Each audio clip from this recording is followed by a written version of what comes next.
ஏகபாத ஆசனம். மன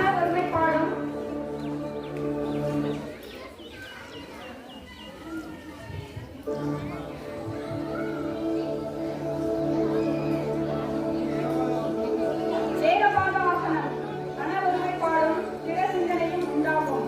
வாத நோய், நரம்பு தளர்ச்சி போன்றவை குணமாகும். பாத வர்க்காசனம்.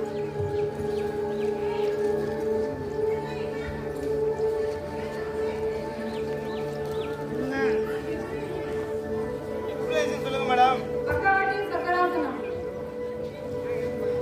பாத ஹஸ்தாசனம் எக்ஸ்பிரஸ் சொல்லுங்க.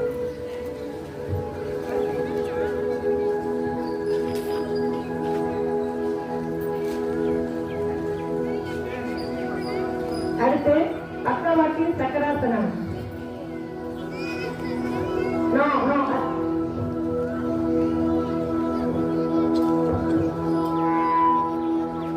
முதுகு தண்டு வளையும் தன்மை பெறும்.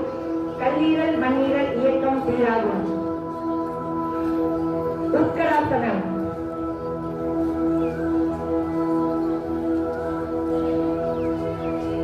சிறுநீரகம் சுதம் ஆசன பகுதி அடிவயிற்று உறுப்புகள்